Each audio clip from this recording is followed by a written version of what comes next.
நாளைக்கான வீடியோக்கான ஒரு ப்ரோமோ தாங்க வந்திருக்கு. ப்ரோமோ வந்து சூப்பரா இருந்துச்சு அப்படின்னு தாங்க சொல்லணும். ஆதி வந்து அந்த பள்ளத்தாக்குக்குள்ள வந்து விழுந்துட்டாங்க அப்படின்னு தாங்க சொல்லணும். போலீஸு அதுக்கடுத்து மீட்பு பணியில இருப்பாங்கல்ல, அவங்கலாம் வந்து தேட ஆரம்பிச்சுட்டாங்க அப்படின்னு தாங்க சொல்லணும். அதெல்லாம் பார்க்குறக்கு நம்ம சேனலை மட்டும் மறக்காம லைக் அண்ட் சப்ஸ்கிரைப் மட்டும் பண்ணிடுங்க.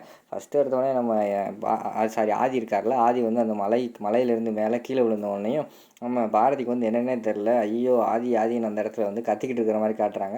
உடனே அந்த இடத்துல சுற்றி இருந்தவங்கலாம் என்னமாச்சு அப்படின்னு சொல்லிட்டு வந்து கேட்குறாங்க. அதுக்கு வந்து பாரதி வந்து சொல்கிறாங்க, நானும் எங்கள் ஹஸ்பண்ட் வந்திருந்தோம் ஃபோட்டோ எடுக்கணும்னு சொல்லிட்டு அவர் அந்த இடத்துல நின்றுக்கிட்டு இருந்தார். கால் தவறி அப்படியே கீழே விழுந்துட்டார். கீழே போனார், என்ன ஆனார் ஏதானார் தெரியலையே அப்படிங்கிற மாதிரி சொல்லி அழுதுகிட்டு இருக்காங்க. உடனே எனக்குள்ளே பக்கத்தில் இருக்கிறவங்கலாம், அம்மா அழுகாதீங்கம்மா, கண்டிப்பாக கிடச்சிருவார், உடனே நம்ம வந்து போலீஸ்க்கெல்லாம் கால் பண்ணுவோம் அப்படின்னு சொல்லிட்டு எனக்குள்ளே இருக்கிறவங்க எல்லாருமே போலீஸ்க்கு வந்து கால் பண்ணுறாங்க. அந்த நேரத்தில் வந்து கீழே வந்து அந்த தாலி எடுத்து கொடுத்தால அந்த தம்பி வந்துடுறாங்க.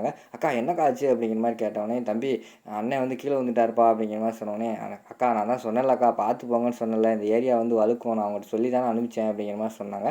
அவ்வளோ சொன்னப்பா தம்பி, அவர் தான் கேட்கல, ஒரு ஃபோட்டோ மட்டும் எடுத்துருவோன்னு சொன்னார், இப்படி ஆயிடுச்சு அப்படின்னு சொல்லிட்டு அவங்க அந்த இடத்துல அழுதுகிட்டு இருக்காங்க. உடனே போலீஸ்காரங்க எல்லாருமே வர மாதிரி காட்டுறாங்க. போலீஸ்காரங்க வந்தோடனே, அம்மா யாரும்மா நீ, எந்த ஊர்லேருந்தும்மா வந்திருக்கீங்க அப்படிங்கிற மாதிரி கேட்காங்க. அவர் வந்து சொல்கிறார், சார் நாங்கள் சென்னையிலேருந்து வந்திருக்கோம் சார் அப்படிங்கிற மாதிரி சொன்னோம். சென்னையிலேருந்து வந்திருக்கீங்களா, கீழே விழுந்த ஒரு உயிரோடு இருக்காரா இல்லையா என்னன்னு தெரியல, நீ வேறு தனியாக இருக்க, ஒரே ஒரு பொண்ணு தான் வந்தியா அப்படிங்கிற மாதிரி கேட்டோன்னே, ஆமாம் சார் நாங்கள் 2 பேர் தான் வந்தோம் அப்படிங்கிற மாதிரி சொல்கிறாங்க. சரி உடனே வீட்டுக்குள்ளவங்கெல்லாம் ஃபோன் போட்டு யாராக இருந்தாலும் வர சொல்லு, பக்கத்தில் உனக்கு யார் சொந்தக்காரர் இருந்தாலும் உடனே இங்கே வர சொல்லு அப்படிங்கிற மாதிரி வந்து போலீஸ்காரங்க சொல்கிறாங்க. உடனே ஒரு 3 பேர் அந்த பக்கம் இருந்து வராங்க. கயிறு எல்லாமே கொண்டு வர மாதிரி காட்டுறாங்க. அவங்க தான் அந்த மீட்பு பணியில் இருக்கிறவங்க.